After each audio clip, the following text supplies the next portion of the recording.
Good day po. So we will be reporting about the redefining teaching and learning in physical education through project-based learners. To project-based learning.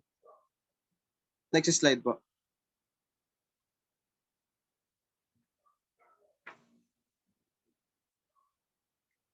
So within the past decades, teaching performance has increasingly shift from instructional approaches centered on teaching-led teaching and learning to focus on a student interest and concept understanding of a specific content. This was from Ji Weng and Cheng and Guo Yang of 2015. So the PBL, which is the project-based learning, is an inquiry-based instructional approach that allows students to gain knowledge and skills by working to investigate and respond in depth to an engaging complex problem or challenges. So the project-based learning is a learner-centered and allows students to use their own knowledge, experience, and tools to brainstorm and solve a real problem from Buck Institute of Education, BI 2013. So dito po sa project-based learning, no, binibigyan tayo ng mga teachers natin ng mga task or assessment which na tayo po yung sasagot. It's either magagawa po tayo ng investigation or research na about sa certain idea na ibibigay ng teacher na bibigyan natin ng conclusion. So yun po yung pagkakaintindi dito sa PBL. Additional po from ano.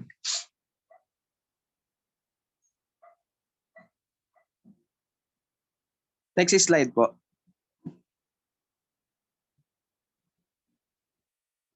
Table 1, essential project design element of project-based learning. So it says here that the key knowledge, understanding, and success skills. So the project focus on student learning goals, including standard-based content and skill such as critical thinking, problem solving, collaboration, and self-management. So in a sustained inquiry, student engage in a rigorous extend process of asking question, finding resources, and applying information. In the challenging problem or questions, the project is framed by meaningful problem to solve or questions to answers at the particular level of challenges. In authenticity, the project features real-world content, tasks, and tools and quality standard and speak to student personal concerns, interests, and issues in their lives. Student voice and choice. Student make some decision about project, including how they work and what they create. In the reflection, student and teachers reflect on learning, the effective of their inquiry and project activities, the quality of the student work, obstacles, and how to overcome them. Critic and revision. Here, students give, receive, and use feedback to improve their process and product. And lastly, in the critic and the revision, students make their project work public by explaining, displaying, or presenting it to people beyond the classroom. Someone po So, want to explain more further?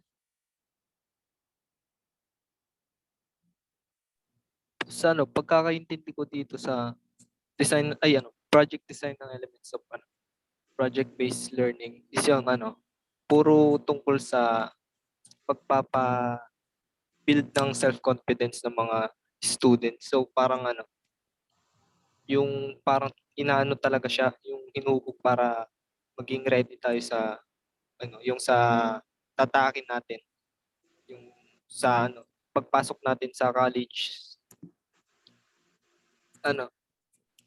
So pwede ito sa yung sa K to 12.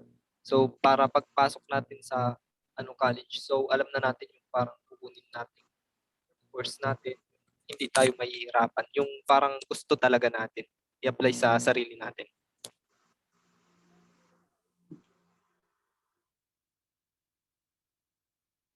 Opo. Pero pa po, na gusto mag-add po. Additional guys, yung iba.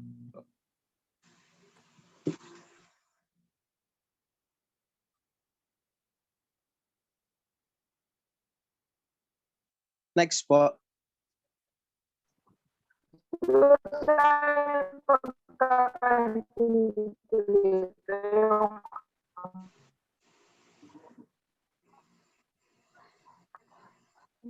Yes po, ma'am.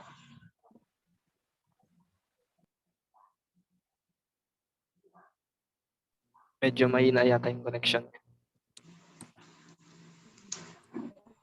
Sige sir, next po tayo sir. Hindi ko dito sa project based ah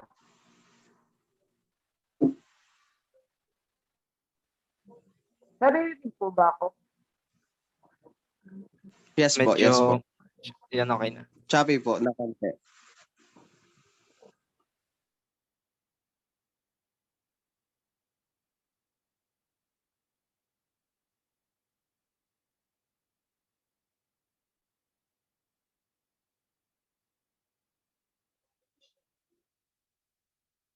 So benefits po of the PBL in physical education. So physical education is typically defined as formal instruction in exercise and proper nutrition. So alam naman po natin yun. So there is a great deal of room for interpretation from the teacher to how to meet the goal with his or her student. So physical education classes do not look like the same from school to school or even classroom to classroom because of the unique demographic of each K to 12 school throughout our communities. Those unique demographic are also the reason of the PBL can be a great fit not only in the core content course but also in physical education classes. So since tinuturo tayo na critical thinking yung mga ganun dito sa PBL, so nai-apply din natin yung sa physical education. So hindi na naman siya about sport or engaging activity. We also have yung mga paperworks na ginagawa in physical education na magkakaiba-iba within school to school. So since yung curriculum natin is curriculum ng K-12 is na bago, di ba? Yes, Though sir. yung PE from elementary up until college, so PE pa rin yung tawag sa kanya. Pero magkakaiba na nga lang ng main point or main topic.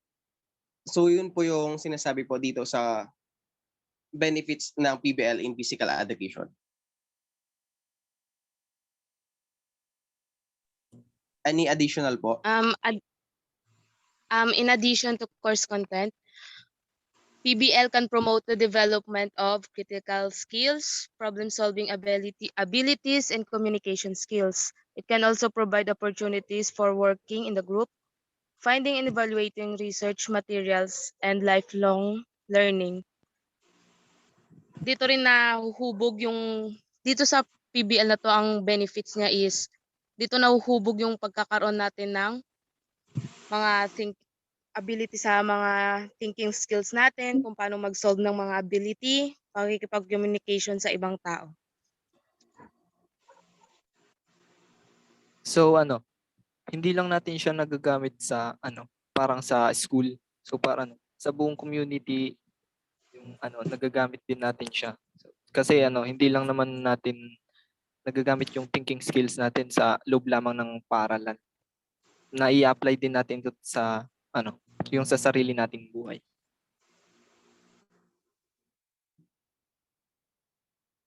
Yes po, so tama. So hindi lang para siya sa school or para sa community but then para din sa sarili natin.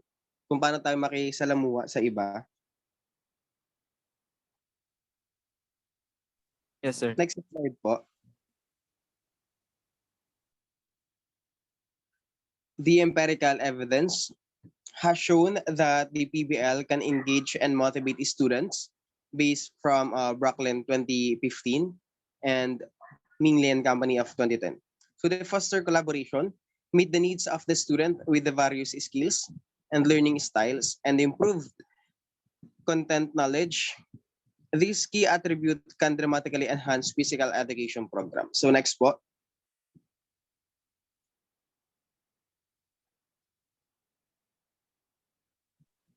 So project-based learning and common course strand. Project-based learning addresses standards including Common Core, emphasizing real-world application, critical thinking, and problem solving. Common Core strand is primarily focused on math and language arts. Integrating the standards in physical education is highly recommended. So sa pagkakaintindi ko dito sa project-based learning is yung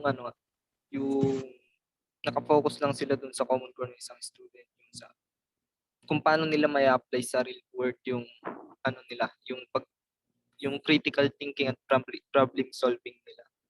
So papasok na dito yung sa common core strand, yung naman siya, focus siya sa math and language arts. So yung kung paano ba natin yung sarili natin, halimbawa na lang sa papasukan nating trabaho, kung tama ba yung at swak doon sa yung sa kakayanan natin.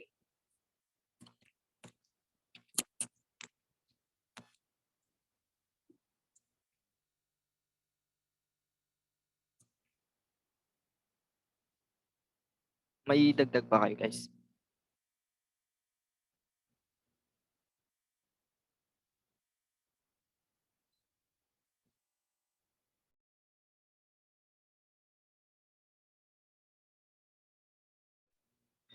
Next is Magnota and TARS 2015. So stresses that there is a strong connection between P and academic performance. Furthermore, athletes use reading, writing, and mathematics in their daily lives. So it is only natural physical educators to integrate common core standards in their curriculum.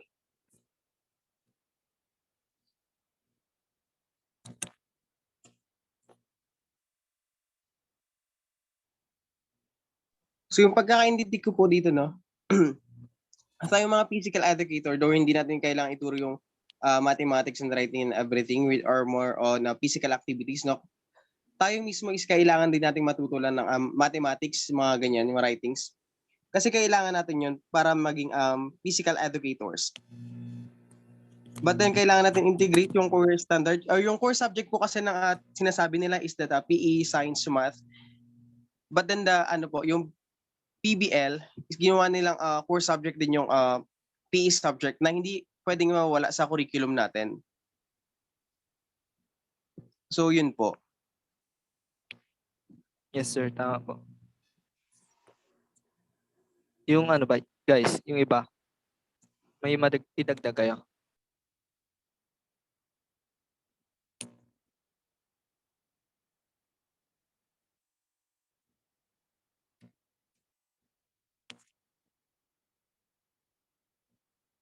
Next is establishing a good PBL plan.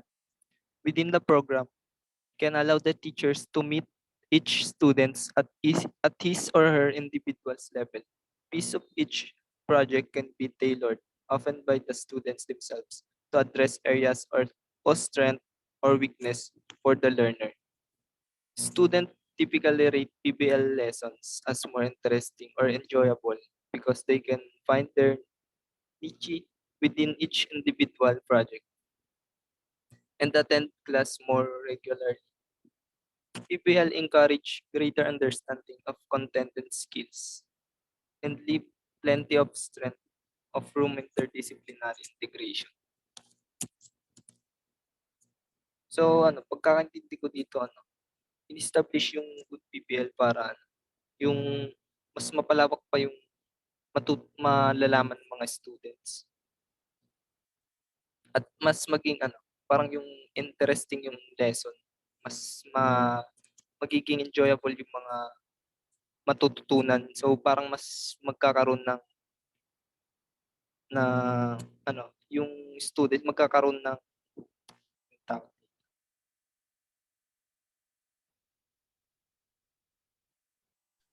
Yes sir, tama po, no? Kasi dito po sa PBL, no, yung student po is more engaged. So ibig sabihin po, hindi siya teacher-centered approach. Hindi siya yung teacher lang yung magtuturo and then the student will going to listen. Then afterward yung magtatanong yung teacher, then sasagot yung student. So hindi po ganoon. Yung student dito na engage po sila, it's either play or something na na-enjoy po nila, that nakikreate nila yung creativity nila and yung critical thinking nila. For example, meron ginawang debate yung teacher na pag-aano ng dalawang divided in two classes yung mga students. So magkakaroon sila ng critical thinking, so magdi-debate sila. Meron din dito yung magpapalaro yung teacher na magiging performance activity nila, kaya mas nagiging interesting yung klase. So yun Yes, po sir. yung sa pag-establish mo ng good PBL plan. Any additional po? Yes, sir. Tama yan.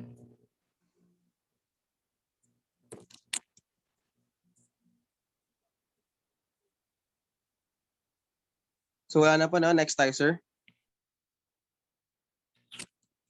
Morgan, Capraro, and Capraro, 2013. Project-based learning strengthens students' research and study habits as well as their intrinsic motivation.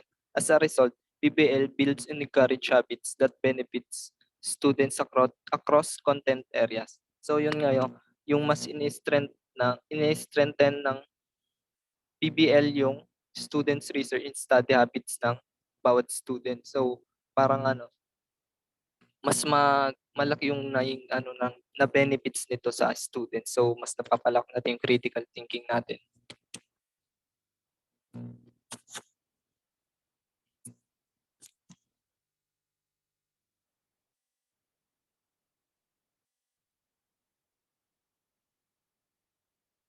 Next, steps for incorporating PBL like a pro. Next, guys.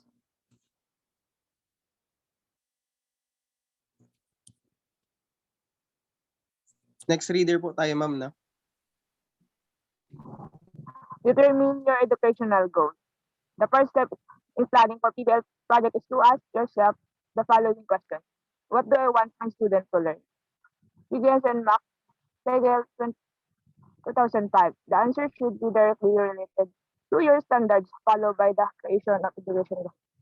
Dito is yung sinasabi na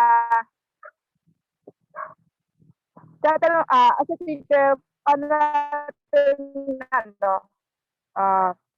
para natin matuturuan, paano makuha ng, paano mag-learn yung isang student sa teacher ko, paano siya mabibig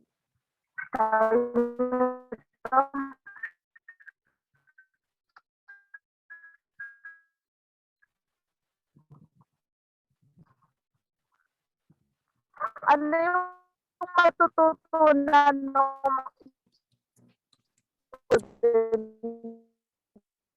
sa Medyo chubby si ma'am. teacher if kapag tinuturo niya, kung may matututunan ba yun po yung pagkakaintindi ko. So yun nga. So yun yung tao na natin dito, yung first plan for PBL. Kung ano nga pa yung as a future educator, ano nga pa yung pwede nating ituro or gusto nating matutunan ng students natin. So kailangan pag-isipan natin mabuti yun. Kasi dapat yung makatulong talaga sa students natin yung ituturo natin. Kung basta-basta na lang tayo magtuturo ng kung ano, baka walang papasok sa utak ng students natin.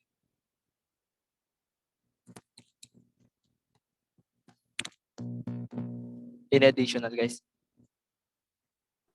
So tama po, no? So dito po sa determining your educational goal, the teacher itself, no, kailangan meron tayong standards. So question related nga po dito, sabi po dito is, what do I want my student to learn? So the answer should be directed related to your standards. So hindi ibig sabihin naman na merong standard yung teacher, isuhulaan niya na kung ano yung gusto niyang ituro sa mga estudyante. Meron pa rin tayong sinusunod na curriculum na every chapter by chapter natin na ituturo sa estudyante natin. So sa standard na sinasabi, related to sa pagbigay natin ng grades sa student natin, no? So yun po yung pagkakaintindi ko dito sa educational goal.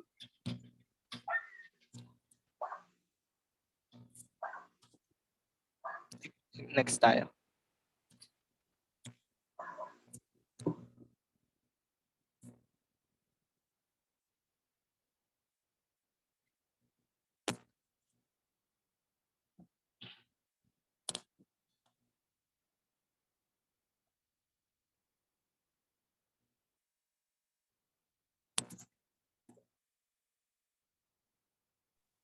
Sino Plan magbabasa, your guys? driving. Sige, basahin ko na po, sir. Sige. Plan your driving questions. In planning for the PBL projects, the next step is to create a problem that is meaningful and challenging to the students and to align with the content area standards. So according to Lamer and Mergondoller, a project is meaningful if the student perceive the project as personally significant, meaning a difference, and fulfilling an educational purposes. So yung project na ibibigay natin sa student natin or any activities na ibibigay natin, dapat magkakaroon sila ng experience base, parang ganon. Para na-challenge sila at mas nare-retain sa kanila mismo yung ipapagawa natin sa kanila. So doon yung napapasok yung lifelong kasi nga nagkakaroon tayo ng experience sa pinapagawa ng mga teacher natin. So kailangan mas meaningful at challenging nga yung ipapagawa nating problem sa Yes, sir. students. So yung kumbaga parang mag-iisip talaga sila na pero yung naman, yung talagang matatandaan nila at mayroon silang matututunan. Next po.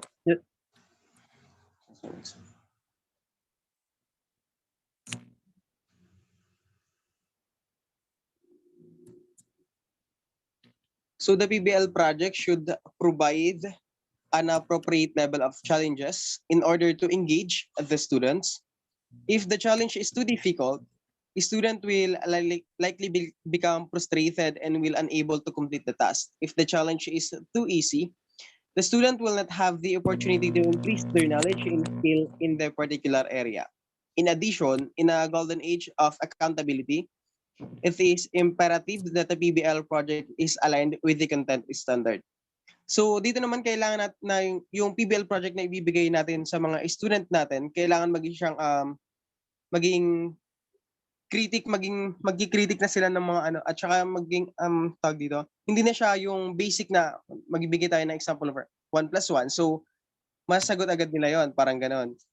So kailangan maging pag-isipan nilang mabuti yung mahirapan sila para mas ma-enhance pa yung knowledge nila at saka yung wisdom nila. Yes, sir. Pero kailangan yung ipapagawa nating challenges is yung appropriate din sa Yes, kakayanan ng isang bata. Kasi yun nga yung sinabi dito, kung masyadong mahirap yung ginagawa natin, para baka hindi din nila masagot at baka mas lalo lang silang mainis. Tsaka kailangan kasi yung mga student natin, pinupush natin sila sa limits nila Yes, sir. para mas yung knowledge nila mas tumaas, mas maging complex, makakapag-isip na sila ng, ay, ganito yung gagawin ko kapag nangyari ulit sa akin to. Parang ganon. Yes, sir. So, yes po. Additional, guys. May dagdag pa po. So next po tayo. Sige sir, basahin mo na sir. Ready, set, go. Implement the PBL project. Since PBL is based on constructivist and student-led principles, your role in the PBL process is one of the facilitator. Share the PBL problem and driving questions with the students. Also provide the students with a list of guidelines and timeline. Then help students create a plan of action for the project. In this plan of action, the students will decide how they will solve the PBL project.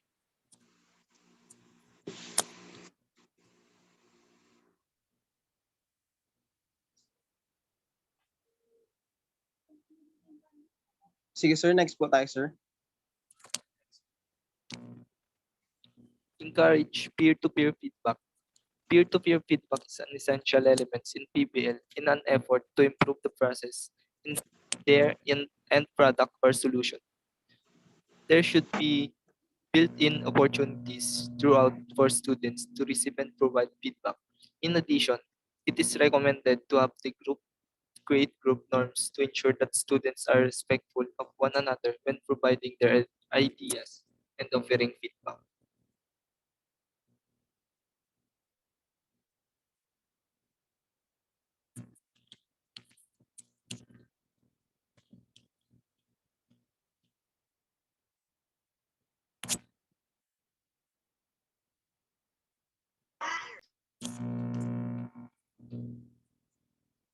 May idea kayo guys?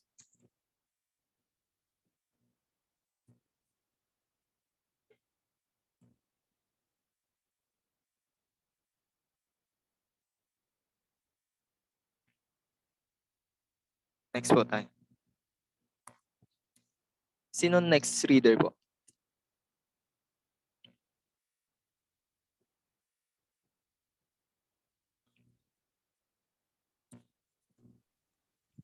Assessment is key. Assessment is imperative to PBL process to ensure the students have learned what was intended to be learned. The assessment must be able to measure both the educational goal and driving question. The type of assessment that can be used for PBL project are endless and many include Rubik's checklist, quizzes, and tests. According to Stigens and Chappius 2005, student-involved classroom assessment opens the assessments process and invites students in as partners monitoring their own levels of achievements.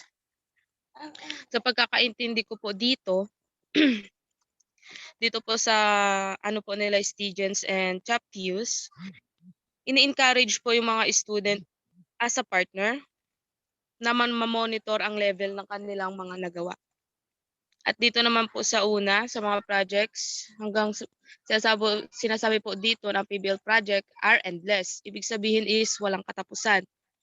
May include the Rubik's checklist, quizzes, and tests. So yun nga no. So kailangan ma-measure din natin kung ano ba yung natutunan ng isang student pagtapos ng mga topics na diniscuss natin. So na-measure natin ito sa pamamagitan ng mga rubrics, checklist, quizzes at tests. So kung mayroon ba talaga silang natutunan o wala. In additional po. Tsaka dito sa assessment, ito yung nagkakaroon tayo ng, pag meron tayong good assessment, nagkakaroon tayo ng good instruction. It is show us what students knows and allows us to adjust our instruction. Assessment is tied to learning goals and standards, but a student must own the assessment process as well, as they must be able to articulate what and how they are being assessed. Yes, ma'am. Next po tayo. Take the time to reflect and celebrate. Reflection is an integral part of the learning and teaching process. According to BIE 2013A, students and teachers should reflect on learning, the quality of students' work, obstacle, and how to overcome them. There should also be time for celebration, highlighting the success of the PBL project. So yun nga no. Kailangan natin i-reflect yung kung ano ba yung naranasan natin sa paggawa ng activity na yun. Halimbawa na lang is yung sa paggawa ng team building. 'Di ba puro yun yung grupo na nakikipag-compete sa isa't isa. So ano ba yung nararamdaman natin habang ginagawa natin yun? Ano yung natututunan natin? So kailangan yun yung dahilan kung bakit tayo gumagawa ng reflection is yung para masabi natin at maipakita natin kung ano ba yung tunay na natin, yung natututunan.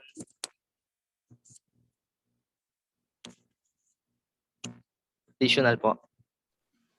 So take time to reflect. So ibig sabihin kapag mag-reflect tayo, we see beyond the line. So parang ganon.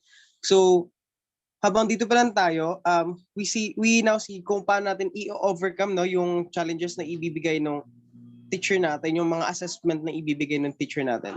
Then later on, magkakaroon lang tayo ng celebration if we process those activities and learning, no?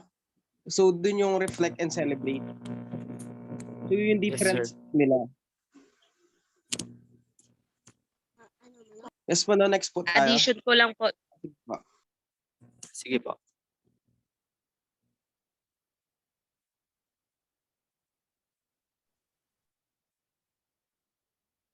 Yes, ma'am. Addition po, ma'am. Yes po. Addition ko lang dun sa sinasabi dito sa una na sa reflection is an integral part. Oo, masasabi natin na yung reflection ay napaka-importante sa mga estudyante kasi sa pamamagitan nito nabibigyan natin yung mga estudyante ng opportunity na ma-evaluate yung mga work nila. At magkakaroon sila ng mga success criteria to purpose of the PBL. Student identify aspects of their work that are successful and aspects that they could improve in the future learning experiences.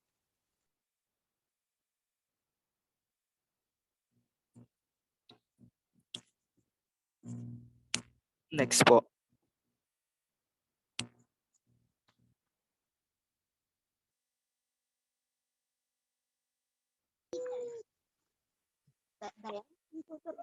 Sample lesson.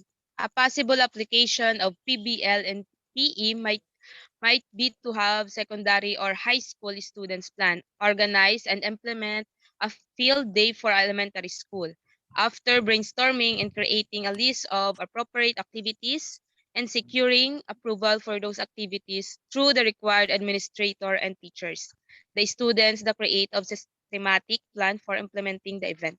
Additionally, these students participate as a mentor and activity leader during the field day event.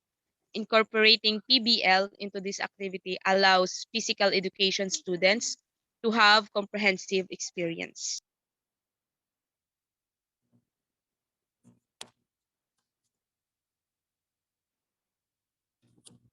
Next po tayo.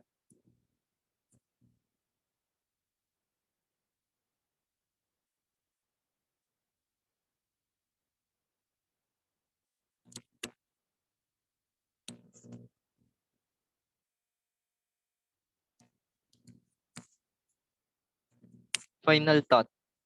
As previously, PBL has a variety of benefits that can have a positive effects on physical education, including engaging and motivating students, improving content knowledge, fostering collaboration, and meeting the needs of students with a variety of skills as well as learning style.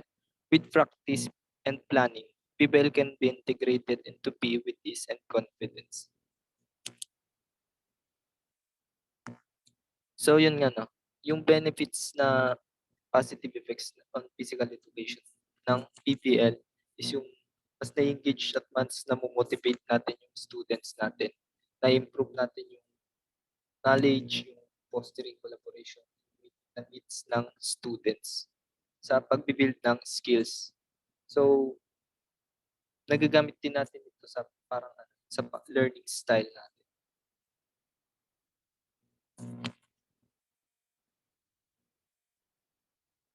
Mas napa-practice yung mga students sa pagpaplano dahil sa tulong ng PBL. So, dahil dito, yung sa pag-integrate natin ng PE, mas napapadali at mas nagkakaroon tayo ng confidence.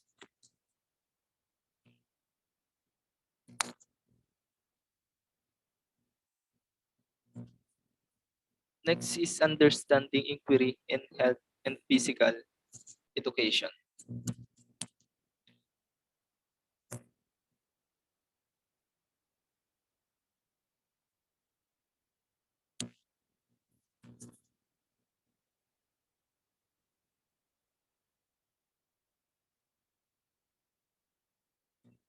What is inquiry-based learning? Inquiry-based learning is a process where students are involved in their learning, formulating questions, investigate widely, and then build new understanding, meaning, and knowledge. That knowledge is new to the students and may be used to answer a question, to develop a solution, or to support a position or point of view. The knowledge is usually presented to others and may result in some sort of action. So, meron kayong idea kung ano yung what is inquiry-based learning, guys? Inquiry kasi, no, asking, ang alam ko yung inquiry kasi, we ask information about something. So Yes, sir. dito naman, since yung yun nga yung knowledge na ituturo sa atin, we student, no, ask tayo ng question about those specific na subject or a specific na lesson na ituturo sa atin. So sabi nga dito that the knowledge is usually presented to others, no? It may have a result in some sort of action. Oh, yes. Tama, Naririnig po ba? tama yun, sir. Yes po, ma'am. Naririnig ka po, ma'am. Ang pagkakaintindi ko kasi dito sa inquiry-based learning is enhance yung yung parang critical thinking ng isang student. Kunyari, binigyan ng teacher ng problem solving yung isang student, tapos binigyan siya ng parang formula, na yung formula ng teacher, pero nakikita niya doon sa student niya na mas meron siyang solution na ginagamit para ma-solve niya yung problem na bigay ng teacher. Yun po. So according po, no, kay Ma'am Daniela, sabi po niya, what is inquiry-based learning? So para po kay Ma'am Daniela, sa pag-aaral daw po is laging may mga tanong.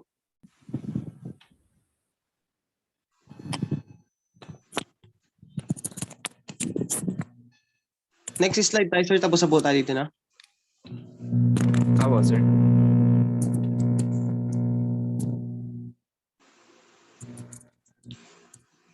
Central to the inquiry-based learning approach are the following key concepts.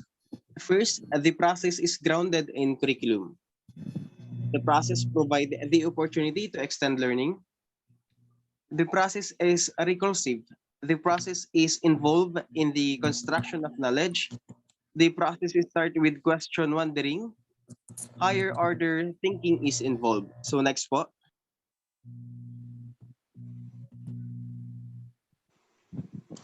Benefits of inquiry-based learning. Inquiry-based learning develop higher order thinking skills such as analyzing, synthesizing, evaluating, and reflecting, and they become more independent as they take responsibility of their own learning. As a student pose their own question, their curiosity is piqued, and as a result, they are more engaged in the learning process. Throughout the inquiry process, the student also learn and practice collaboration and communication skills. So since nga yung inquiry is magtatanong yung estudyante about the lesson, so nade-develop natin yung higher order thinking natin, yung analyze natin. We do have the ability to analyze, synthesize, evaluate, no, and reflect. So mas nai-enhance yung mga ganong skills ng student. Unlike yung teacher yung tatanong ng question sa student kung ano yung naiintindihan niya, dito yung student na magtatanong sa teacher kung ano nga yung lesson na yun. So yun yung isang benefit. Yes, sir. Ay, sige po, sir. So, parang iba na siya dun sa PBL na dinidiscuss natin kanina. So, kung doon, parang kailangan naka-level lang dun sa student na tuturuan natin. Ngayon is nangangailangan na siya ng higher order thinking skills para sa pag-ano ng mga yung ituturo natin sa students natin.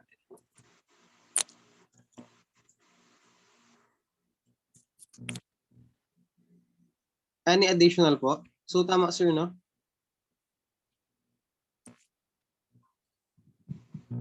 Sige po, next po tayo. Next po tayo. Inquiry framework for health and physical education. Inquiry as a process of student learning can be considered in 3 stages. First, with the launching, facilitating, and making sense of inquiry, with the component of an inquiry process, including throughout each stages.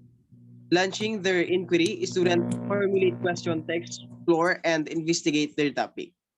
Educators facilitate and gather and organize component as a student interpret and analyze what they've collected within the inquiry. once a student have collected appropriate information and evidence related to their question, they can move forward to making sense of their evidence. They evaluate and draw conclusion, communicate what they have learned, and reflect on what, why, and how they have learned.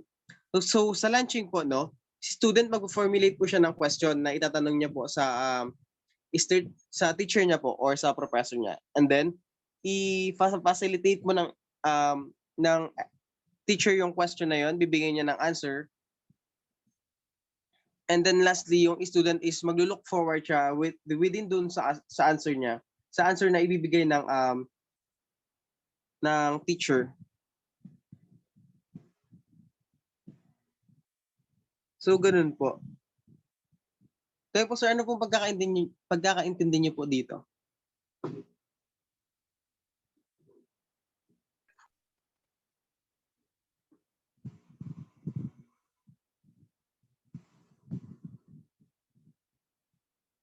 Any additional po?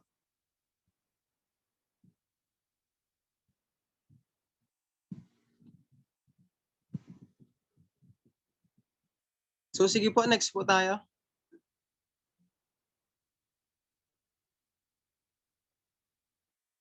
This is the figure 1 inquiry framework for health and physical education.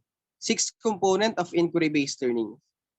So yung 3 component niya po is launching, then facilitating, then making sense of. So nasa gitna po yung reflection. First is formulate question. Tama po ba? Formulate question, and then gather and organize, and then interpret and analyze, evaluate and draw conclusion, and lastly is to communicate.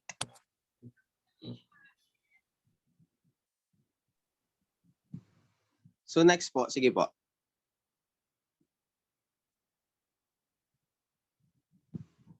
Stage 1, the launching.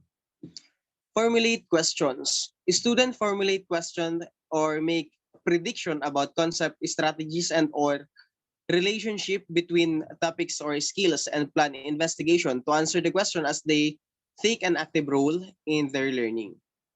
So question po, no? Nagpo-formulate po ng question dito sa launching yung mga student. So yun lang po yun, magpo-formulate po siya ng question. Yes, sir. So parang sa ano din, parang yung dito sa ano is yung step-by-step process na ginagawa ng teacher. Yung mag-formulate muna ng question tapos ipapano sa students. Pero dito naman is baliktad, yung students yung gumagawa ng mga gagawin. Yes po, sir. Tama po. So next ano tayo, sir? Slide. Sa facilitating. Sige, sir, basahin mo na po, sir. Stage 2, facilitating. Gather and organize. Students collect, organize, and record relevant data, evidence, and or information from appropriate primary or secondary sources. They focus and clarify ideas, concepts, strategies, or relationship between topics or skills. Interpret and analyze. Student interpret and assess data, evidence, and or information and analyze in order to identify patterns, relationships, currency, and bias, make connections, and potentially construct new knowledge. So yun nga dito, no, para tayong gumagawa ng isang research. So kailangan mag-collect muna tayo, mag-organize ng mga data, evidence, information na kailangan natin para sa isang project. So pagtapos nun is yung i-interpret natin at i-analyze kung tama ba at legal yung nakuha nating information para hindi maging bias. At dahil dito, nakaka-construct din tayo, yun nga yung parang sa research, nakaka-construct tayo ng new idea at new knowledge.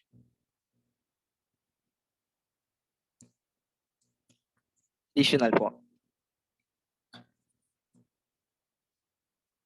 Yes, sir, no, tama po, no? Nag-gather tayo ng information, nag-organize, and then interpret and analyze. So this is yung facilitating po.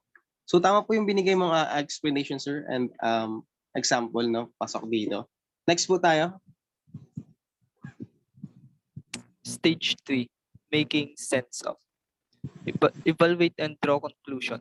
Students synthesize data, evidence, results, and or information in order to make informed critical judgment based on the reliability of the information to explain the decision, choice, goal, or solution and its impact on themselves, others, and the world around them. Next is communicate. Students consolidate and communicate observations, decisions, conclusions, goals, choices, strategies, and or solutions clearly, logically, and effectively by using terminology and expressing information. Results orally, in writing or through demonstration or performance tailored to audience needs. They collaborate with others to deepen learning. Reflect. Students reflect on initial questions, what they learned, what else they could investigate or try, and what they could have done differently. They transfer learning to new situation and plan next step. So parang ganun din sa una to is, no? Iba naman dito sa ano, yung sa pag-evaluate ng and draw conclusion. So pagkakaintindi ko dito is, yun nga yung mag-gather ka din ng mga data as evidence para makaano ng panibagong information sa paggawa ng ano, ng panibagong decision yung sa gagawin yung sa anuin mong yung gusto mong makamit yung parang goal mo at ano nag-gather ka ng information ano ba yung magiging impact nito sa sarili mo o kaya naman sa iba sa communicates yung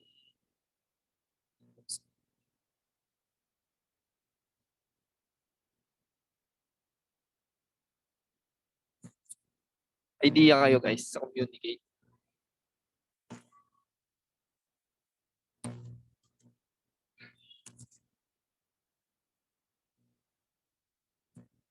Dito kasi sa communicate, yung student nagkakaroon sila ng collaboration, no, para malaman nila kung tama yung ginawa nilang choice or goal na gagawin ko nila or yung strategize, mas mai-strategize pa nila yung nagawa nilang concept. So, yun yung sa communicate. Sa reflect naman, from the word except reflect, no?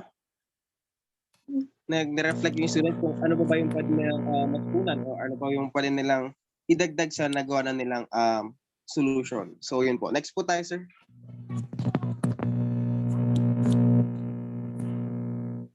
So, it is important for educators to understand that the inquiry process is not a linear process. Learners may have to revise question or develop additional question based on what information they find during the gathered and organized component or the interpret and analyze component. Student may need to gather more resources once they begin to evaluate or draw conclusion. Reflection can be performed during any stage, not only at the end of an inquiry. An educator's guide is student through the inquiry process, the curriculum expectation within health and physical education must continue to drive student learning and assessment. Next po.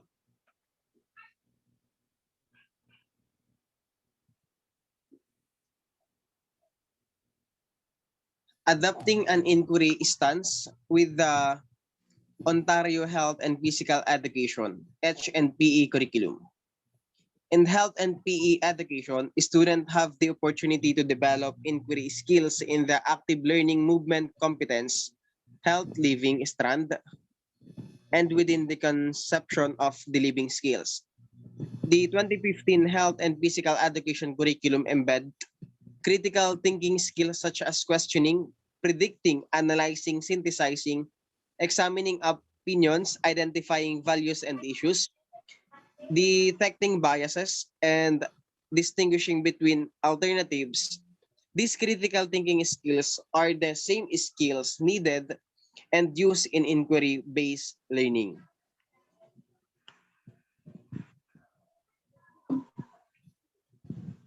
May additional ka po ba dito, sir? Wala na po, sir. So next po tayo. So the living skills. Expectation from the 2015 Ontario Health and Physical Education Curriculum are taught in an integral manner across all strands of the curriculum. Within this specific expectation, there is expected learning related to student knowledge of themselves, coping with challenges, interacting with others, which is the collaboration and communication, and using a process of critical and creative thinking, all concept of reflective of the inquiry process. Next po, the inquiry skills. Formulating questions, gathered and organizing, interpreting and analyze, evaluating and drawing conclusions. Communicating new knowledge and reflecting are all found within the living skills expectations. Inquiry component in the living skills, critical and creative thinking. Example, illustrate how inquiry skills can be integrated within the critical and creative thinking living skills. A similar approach can be taken to make connection between other living skills area and inquiry-based learning.